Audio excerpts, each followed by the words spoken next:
So far, I've been streaming every day. And I need to keep that up.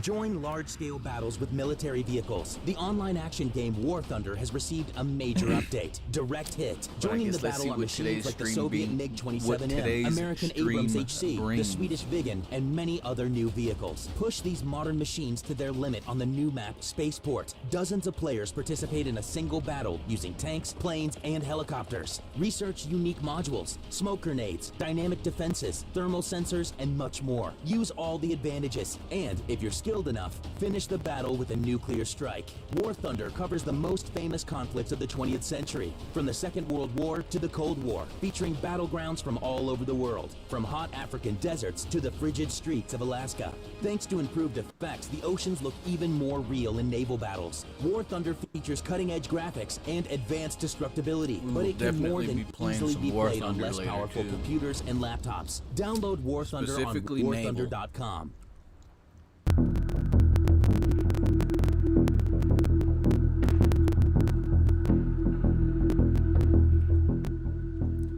The United States has bolstered Ukrainian defenses with a formidable armored fist. The M1 Abrams, a cornerstone of U.S. armored might, stands as a heavily armored behemoth. Its composite armor package, bolstered by ERA tiles, is specifically designed to counter advanced anti-tank weapons, like the Chrysanthema's missile. But Abrams isn't alone. The M7 Bradley, a lighter and more agile vehicle, complements the Abrams with a powerful autocannon and anti-tank missiles of its own. Critically, Ukrainian forces don't deploy these tanks in isolation. They leverage a combined arms approach, integrating infantry and anti-air support to create a layered defense that shields them from armor, air, and close-quarter threats. On paper, the Chrysanthema presents a significant threat for these tanks. However, the battlefield isn't a sterile environment. Terrain plays a critical role. On open plains, the Chrysanthema's long-range capabilities shine. It can potentially unleash its missiles before Ukrainian tanks can even close the distance. Conversely, urban environments or landscapes with broken terrain favor the U.S. tanks. Here, the Chrysanthema's advantage diminishes, and the Bradley's agility becomes even more crucial for navigating tight spaces and engaging in close-quarter combat.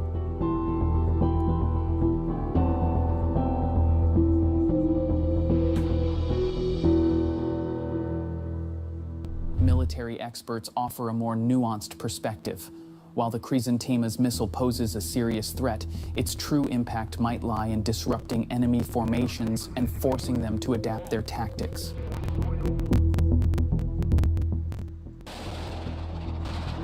Ukrainian forces must now factor in the Chrysanthema's long-range capabilities and adjust their deployments accordingly.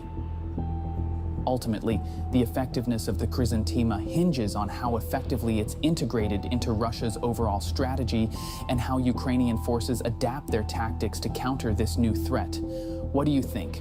Drop your thoughts in the comment below, and thanks for watching.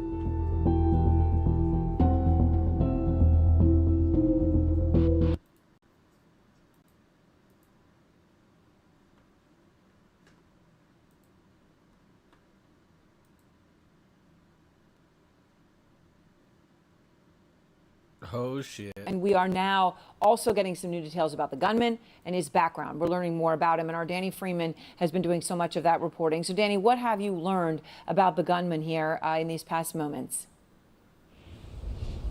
Well, Aaron, I'll start with the newest information that we just received from a briefing that the FBI conducted in the past hour or so. We're talking about Thomas Matthew Crooks. This is the 20-year-old suspect who is accused of the attempted assassination of former President Donald Trump.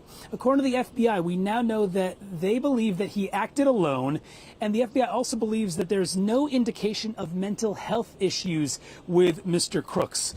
We also have learned in the past hour that part of this investigation is the FBI has actually actually gotten access to Thomas Crooks's phone, but at this point they don't have access to the information inside the phone. And they have shipped it to Quantico, according to the FBI headquarters, to try and figure out how to get inside. And the other thing, Aaron, that perhaps is surprising, but the FBI said it on this briefing, is that they have not at this point identified any sort of ideology that would give clues to, again, the big question that everyone has: what caused this man to go to this Trump event and open fire at the former president, ultimately injuring him, killing one, and injuring two other rallygoers in the crowd. Now, I do want to just go over some of the things that we do know in addition to some of this information, Aaron. We also learned in the past hour or so that Mr. Crooks was a dietary aide at the Bethel Park Skilled Nursing and Rehabilitation Center. It's like a nursing home that's very close to where we are, not too far from his home, about 5 minutes away here in Bethel Park, Pennsylvania. That organization confirmed that he was an employee, confirmed that he was a dietary aide, said that they were shocked and saddened by this news of the shooting overnight, but also noted that Crooks performed his job without concern and did pass background checks prior to getting this particular job. Now, the last thing, Aaron, that I'll mention is just a few of the things that we have been reporting, as you said, all throughout the day. We know that Mr. Crooks was a registered Republican. We also know that he donated a small amount of money to a Democratic-aligned group back in 2021.